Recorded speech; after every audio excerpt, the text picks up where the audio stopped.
Okay, budgeting module number 3, where to start. What's good, everybody? It's me, Isaac Landau, and if you're hearing this, that means you're halfway through the budgeting section. So I wanted to congratulate you and make this introduction a little more interesting.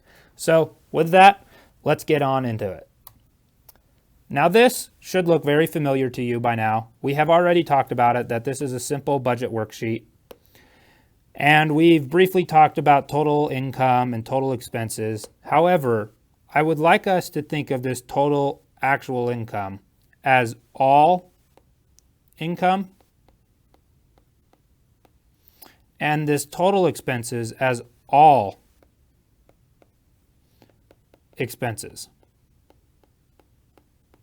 Now, some of you are probably thinking, Isaac, this is glaringly obvious. And I would say yes, probably for most of you. But for me, it wasn't very clear because I wasn't really sure what I needed to include in income. Does that include what I've worked for? Does that include what my parents gave me?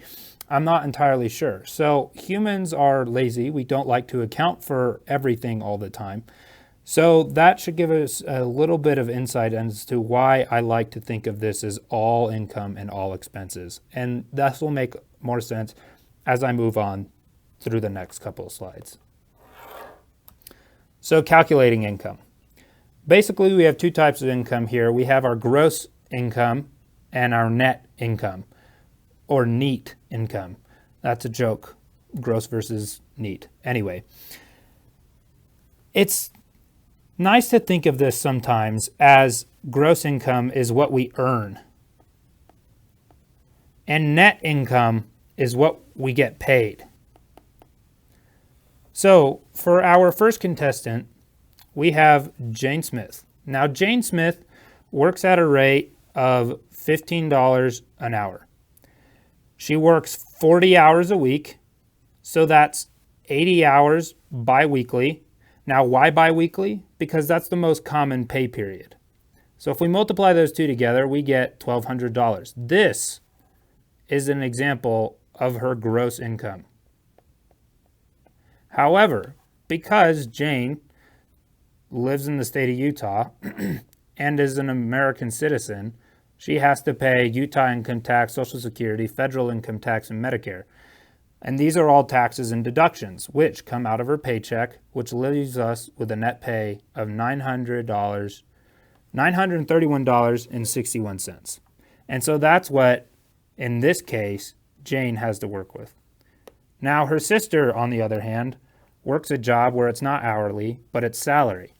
So bi-weekly, Jane's sister, Susan, has a gross income of $1,500.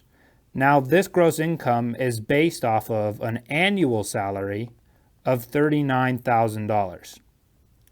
However, because Susan also happens to live in the state of Utah and is a U.S. citizen, she has these taxes and deductions, which gives us her net pay of $1,156. So that's how we calculate income from working.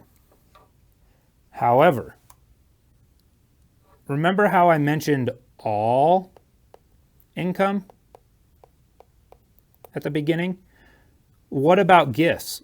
What about that dollar that was given to you by your grandparents? Or what about that dollar you found on the side of the street? Absolutely.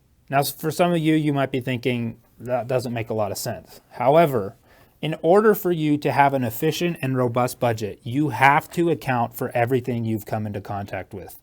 All of your income. That is everything. Your gifts, the gratuity that you got in tips, your paycheck, because we want to make sure that we know how to account for all of that. So from month to month, we're able to see how our budget is doing so we can make adjustments and that we can be more financially on top of it than our peers, which is why you're taking this course in the first place.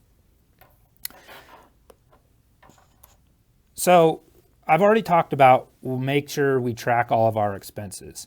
However, I want us to get and to think a little more in depth about variable and fixed expenses. Now, it's important to note that the more expenses you have tied up as fixed expenses, the less flexibility you have to make, well, we should put simple, lifestyle adjustments that positively impact your budget. Now, the reason why I bring this up is, let's say you have a ton of fixed expenses over here and very little variable expenses. You deciding to not eat out probably has very little effect on the massive accumulation of the fixed expenses you have over here that you have to pay every month without fail, or else bad things happen. So the more expenses you have tied up in your fixed expenses, the less flexibility you have to make simple lifestyle changes. So the example I said, simple. What about your car? That's a fixed expense, but now you don't have the ability to pay for that because you have so many fixed expenses. You would have to sell that. Or your rent's way too expensive. Another example of a fixed expense. You're going to have to maybe get a roommate. Those are very big lifestyle changes versus decisions that you can make that are simple, like not eating out, that could positively impact your budget. Okay. So that is all we have for this module. In our next module, we're going to go over a case study of a simple college budget that I have in Canvas that I strongly encourage you read. It takes 2 minutes max, and it gives you a good idea into what it actually looks like from a college student perspective. And we're going to dive into it, and we're going to go through it in the next module that we have. So thanks for staying tuned, and we'll catch you on the next one. All right. My name is Rick Haskell, and I'd like to thank you for watching this installment in the Student Empowerment Series. This series was prepared by students in the Bill and Vieve Gore School of Business as part of our outreach through the Center for Financial Wellness. I'm a finance professor here at the college and director of the Center for Financial Wellness. We've prepared the Student Empowerment Series to assist students in important elements in their life and their progression through the college, part of their Westminster experience, if you will. In this series, we take a look at financing higher education. We look at budget, credit, and savings. And we look at some of the more important elements of adulting. We'd like to invite you to follow us on social media at our Instagram, YouTube, LinkedIn, and Facebook sites. You're welcome to use the QR codes provided or simply go to this site. Thank you.